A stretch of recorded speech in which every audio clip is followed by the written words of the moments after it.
Good morning. Good morning. It is time for conversations around disrupting the normalcy of domestic violence. This morning, I want to talk to you about when is enough enough. And I know with some of us, we can see it before others.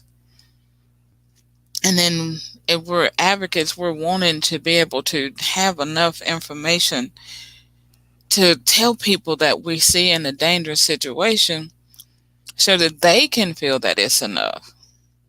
But that doesn't always work.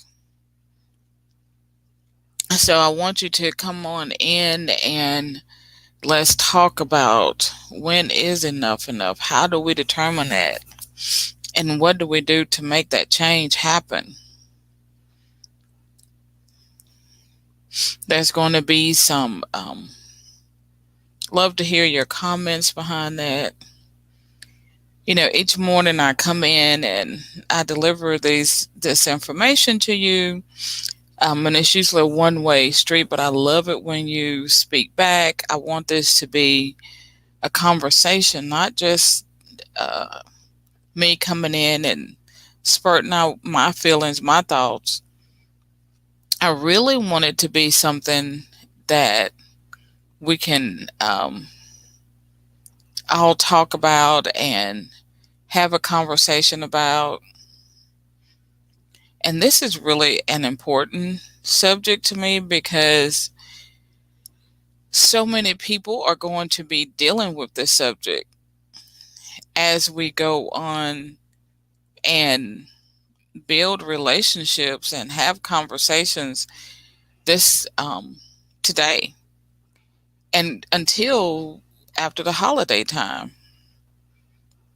And so that's why I chose this, because I hear so many frustrations that I hear so much frustration around what I told them. So let's have the conversation. My name is Andrea Merriman, your creative harmony coach and master domestic violence help coach, bringing you Andrea's morning tea chat. This morning, I want to be able to give you some thoughts and some mind provoking thoughts behind how do you talk to that person and that is deciding that it's time to uh, leave, or they're trying to decide whether they should leave. You're trying to tell them, you're trying to convince them it's time to leave. What does that look like? How does that information happen? And so as we look at that today, it's being the conversations, especially with the holidays coming up, people are going to be having that thought behind, well, I told her she didn't leave, she didn't listen to me. So I want you to think about it, okay? When you were, let's say, in a situation, and maybe you was in your younger years, you may be now a little more learned, but when you were being told that maybe you shouldn't do that, or that don't climb up there because that's going to hurt you. When you were a child, you couldn't understand it because to you it felt safe. Climbing up on the counters, you knew exactly where you was going. You got your chair, you climbed up on the counter, you reached up. You just seen adults do it plenty of times. They just reach up there and get a cup. Why can't you? But when someone come and tell you don't get up there, you're gonna fall and hurt yourself. Well, you in your mind don't see that because as you planned it, the path to where you were going didn't include it. So let's just say you do fall. You thought, well, okay, well, I survived it. I mean, it was just a little scrape. Yes, it hurt, but I survived it. Now, you might even be saying now, as I have this conversation with you, is that, well, I was a child then. But even with that, you have to think about the relationship of someone in a domestic violence, toxic space. They may have come into the realization that the things that are happening is hurting them, but their relationship maturity is not as advanced as yours because you've made some decisions. So when you start working with someone who doesn't have the understanding that you do, you have to ask them about their relationship. You have to talk to them about what they like about the relationship. If they're being abused and they've disclosed that they're being abused, or you suspect they're being abused, whether it's physical, mental, psychological, financial, however it is, and not just in a relationship that you don't like the relationship they have, but that this is really a toxic relationship for this person. You can see it because of your relationship maturity, and that person cannot. So I need you to understand that there's a couple things to look at when you start talking about enough is enough. First of all, they've already been through relationships and problems where they have been accused, okay? Somebody has already accused them of being in a relationship that's bad for them. They done probably accused them of being there. Why did you stay? I wouldn't stay. You so stupid to stay. They've already demeaned them to a point that they're not sure whether they even want to confide in that person anymore. So when you start telling them it's time to leave, you start trying to give them information to make a better decision, the first thing they're going to do is have a pushback. So I want you to think of these 5 things I'm going to give you quickly as you talk about this to someone who you suspect. This may be someone in your family, it may be someone in your business as an advocate, but a lot of times this week, I keep saying this week, but in the next few weeks and the next month, you're going to encounter people at holiday festivities. Yes, I know a lot of people are not having them because of COVID, but then they're doing Zoom, they're having conversations, but you know who in your family needs to be removed from a toxic space. So I want you to keep these 5 things in mind as you think about this relationship. 1, the person making the decision has to be the person to say it's enough is enough. You can't say it for them. You can't make them think your way. It has to be their decision. And the more you push them, the more they're unsure of whether they're making that decision on their own or because of the pressure coming from you. Number 2, the person has all the information they need to make a decision they can stick with. So you need to empower them.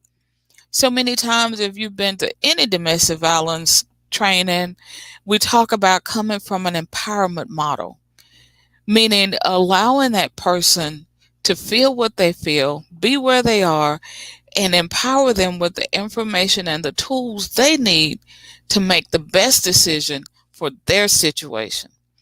See, we can't make that decision for them. As much as we want to, we can't make that decision. We can try, we can share it, we can give it to them.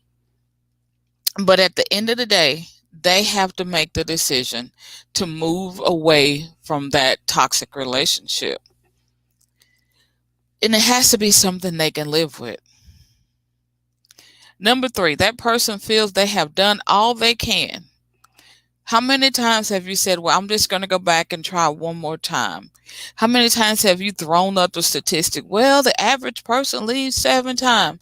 Well, we know that now that average has to have changed. I'm not sure what the statistics will be now because a lot of times people don't make it through the 7th time because they're murdered by their perpetrator. That seems to be the way to go now. It's happening more often than we would like to even complain and talk about. So this person has to feel that they've done all they can, and they think that they can help this person. Think about it. When you think that you have done all you can, then you feel better. You feel that, okay, I've exhausted all of my resources. And and they have to live down some of the things that they have been taught and drudged into them. That's why I'm so not a fan of telling people that love is unconditional. Find unconditional love. Because when those same people say that, then they talk about what they wouldn't put up with. That's a condition. We need to be more mindful of the words we use when we're speaking to someone that's having to make life altering decisions. We need to stop telling our youth, we need to stop telling our victims that love should be unconditional, because they're thinking, well, if I say I love him, then I need to stay. So they need to be able to say love has conditions. I've set some boundaries for my life, and I'm going to move past them because I've done all I can do. And then this person has to be ready for change. If they're not willing to change, if they're not willing to shift that paradigm, if they're not willing to do some different things, willing to move away, willing to leave. I heard somebody once say, I'm not leaving here. This is my house. I bought everything in this house. He's got to leave. I will tell you, I will leave $1 million mansion if I can leave with my life. I've done it before. I remember my very first marriage I was in. I left. My brother said, you just bought that car? That's a brand new car and it's in your name. And like my mama said, it'd be better to leave walking than to leave somebody carrying me out. So you can have the car. If that's what it takes, take it and go. Skedaddle. So be ready for that change. I did. I walked everywhere I wanted to go. I was in a big city, so I was able to drive the bus for places I needed to go. I called friends where I needed to go. I put my son in a stroller and walked to the grocery store when I needed to go. All of that for a peace of mind. What would you not give for a peace of mind? So that person has to be ready to do that. And number 5, that takes us right into number 5. They have to be comfortable being uncomfortable. They need to understand that you're going to have to make some sacrifices. You may have to leave with the shirt on your back, and then you might have to leave all your beautiful belongings that you got in the house behind. But if you're a believer, you also understand that the Lord giveth, the Lord taketh away, blessed is his name, and he can give you those same things again. So I want you to start thinking about that when you're talking to someone. Take these 5 things into consideration. Talk to them about these things, because if they're not ready to do this, they're leaving the door open to go back. So instead of trying to encourage people, oh, you need to leave. Oh, I wouldn't put up with that. Oh, he gonna kill you. Oh, dread. Talk to them and let them understand what happens next, and give them hope for a brighter future. If you want someone to leave, give them hope for a brighter future, and how they can survive by themselves, how they can survive with kids. And if you're going to and help them build up a support system, because without a support system, they will not survive. It's going to be hard if they don't have somebody supporting them, whether it's professional support, friends and family support, or they're understanding that they have a job and they can support themselves. But they're going to have some type of support.